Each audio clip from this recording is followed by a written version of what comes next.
Hey guys, welcome to Hillbilly Talk with Shane Simmons. Back at you again. Hope you guys had a great Halloween. I certainly did. I ate a little bit of candy. I didn't eat a whole lot. A little bit. I allowed myself a little bit. Where I used to eat a bucket full.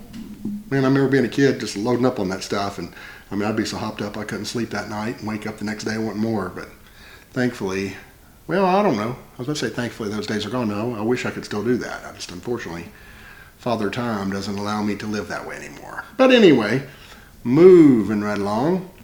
I've been wrestling with this. This whole JD Vance issue.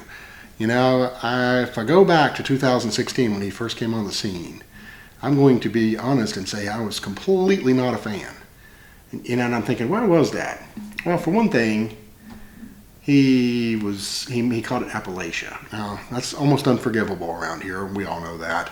So if you try to tie yourself to this area and pronounce it Appalachia, you're going to get some serious demerits with almost everybody. So that was big strike one with me.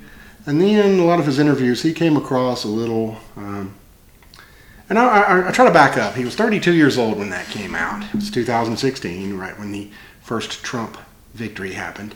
He came out and he's 32, and I'm trying to put myself back in his position. He's not that far out of college. He's idealistic, and then he has this massive success with this book. And I don't know, sometimes when you have success, it fills you with a little confidence, and sometimes it comes in the form of arrogance. And in his case, I felt like just the sales and the publicity he got a little bit full of himself, to be honest with you. Even now when I go back and look at some of his old interviews, it's like, I don't like that guy. This is not... But then you think, well, how much did I mature and age in an 8-year time span from 32 to 40? Quite a bit. And that's what I feel like I see from him, because I just watched the Joe Rogan interview, and I'm telling you, if you haven't done that, it is absolutely fantastic. I guess it came out yesterday.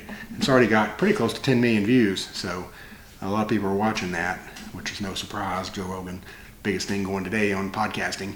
But, when you sit there and you listen to somebody talk for over 3 hours, I want to say that was 3 hours and 17-minute long episode, and I watched every stinking minute of it.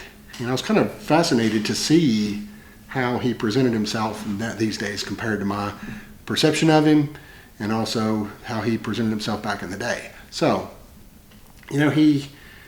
even when he first came out, I'd heard the criticism he'd had of Trump back in the day, and very unflattering, so I had a little bit of prejudice against him. So when he was very first announced as vice president, I was not on board with that, to be honest with you, very much. I know he's a very intelligent, articulate guy, but he just wasn't very likable to me, and he didn't, I don't know, his image had been tarnished enough by people in this area to where I think I had a diminished opinion of him. So, he was starting in a deficit when he first was nominated to be the vice president, with me anyway.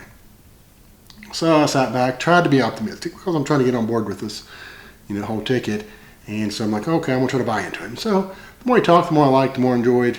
But, you didn't have a whole lot of exposure to him at first until, of course, the debate with Tim Walz. He really shined in that. And I was like, whoo, this guy's impressive. This guy's incredibly knowledgeable on so many subjects, but he's also very composed. He presents himself, and he actually articulates the positions infinitely better than Donald Trump does himself. So I think it was smart of Trump to get a guy like him. But, so from the debate, and I think I'm not just me, I think a lot of people, the trajectory of respect and really liking JD Vance went up quite a bit after that, and it's been on an upward trajectory since then.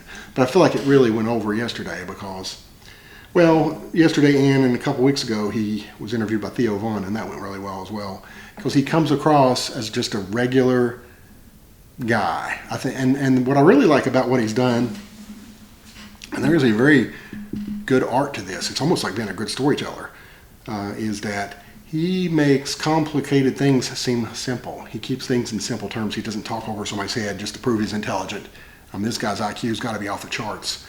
But everything he says, he's just super knowledgeable about it, and does not, he's super knowledgeable about it, but he doesn't just, make you lose you along the way in explaining things. So I really love that about him. The Joe Rogan thing really showed that for 3 hours and 17 minutes he could talk about just about any subject in the world, most of it very knowledgeable about it, and he was very likable, just very nonchalant, not gloating, not trying too hard, certainly not giving out the politics speak. People like, you see Kamala Harris, and do you really feel like she's authentic? It's everything, and it's been done to death. You see all the memes, but I was born and I was raised in a middle class family. She starts everything that way, or the old, unburdened by what has been, and just everything's a soundbite for her, and rehearsed and recited, and it has never seems authentic. So you don't really know who she is. And I felt like after watching, especially Rogan yesterday, I felt like I know this guy. And I like this guy, and I think this guy's a lot like me. And so I have to admit, my misperceptions and mistrust of JD Vance was wrong. I'm just like every other human. I hate to admit I'm wrong, but I'm about like Fonzie used to be on Happy Days. Just couldn't say it. Couldn't say the word, but I was dead wrong about JD Vance. Or at least recently I was. I go back and I'm like, I still don't like the 2016 JD Vance, but you know what? I have to give him grace for growth and maturity. And a lot of people get more conservative as they grow up, and they get more, settled and more established. And he's become a father, and he's got all kinds of things that's gone on in his life that has really made him become much more palatable to a guy like me. So I'm a JD Vance fan. Let me just go ahead and say you that. And if he wants to claim he's from Appalachia, I am 150% on board with that. We're lucky to have him, from my perspective. Now, he's got to be, if I was a Democrat, left-wing kind of person, I would be terrified of this guy, because he is so much more, he's much more articulate and stays on point than Trump himself. So he's going to be a force to be reckoned with in the future, much more dynamic than, say, Ron DeSantis, and he's much more measured and calm than like a Vivek Ramaswamy. He's got this, and certainly much more truly conservative than Nikki Haley. So he's got this potential to thread that needle and be a huge factor going forward, and I think he will be. I do feel like, regardless of how this election turns out, I feel like he'll probably be the nominee in 2028, and I feel like the Democrats will be super worried about him. So there will be, you can see it coming a mile away, there will be an onslaught of negative press. They're going to dig anything they can up on the guy, smear him any way they possibly can, and who knows, they'll probably call him a Russian agent here soon if they haven't already. So that's just the way that works. And all along the way, the legacy media will help them right along, because they're just so left-wing. And I think that's the thing too. I could much more understand people being partisan left-wing if they would at least acknowledge this press is the most biased, embarrassing, so chopping these little sound bites up to make people look bad. It is not even remotely fair and balanced. And I'm sure they justify it because they think, if they really believe in the Trump as Hitler stuff, they're thinking, well, it doesn't matter if we're lying or manipulating. The ends will justify the means, but no, it does not. And Trump is not Hitler. He's a guy that likes to make people laugh.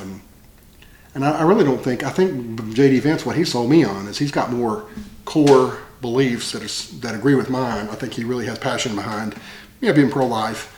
I think he's the immigration deal, all this kind of stuff. I think he really believes that to his core. Whereas Trump, I think he came into office having humongous passion for about 2 or 3 things. I think immigration, it was one of the things that drove him. The economy is the thing that drives him. A lot of this other stuff to him is just almost white noise. I don't think he has a huge passion about abortion. I don't think he has a huge passion about a lot of these other issues that pop up. I think he's just like, whichever way you guys want to go, I'm fine with it. But let me have my immigration, let me have my economy and my tariffs, those kinds of things he's got a lot of passion and conviction about. I think the rest of the stuff is just like, what am I supposed to say as a Republican, and I'll probably sign up for it, that's fine. But that's my thoughts on it. I'd like to know what you guys think about JD Vance at this point. But I'm completely sold on him. I was absolutely wrong earlier, and it makes you give yourself a check too. I was thinking, that's one of my flaws, is you lock in on somebody, get that first impression, and then next thing you know, it's how you see them, and it's hard for them to undo it, and it's not fair. You got to really recognize that people change, they evolve or devolve or whatever over time, but what you see is just a snapshot of anybody's life at any particular time. Good, not just in politics, but in life in general. You got to really try to live with some grace. Try to give it to others and hope that they'll give some back to you in response. But anyway, that's my TED Talk for today, or Fred Talk. What would you call an Appalachian? Jed Talk. Anyway, I'll see you next time.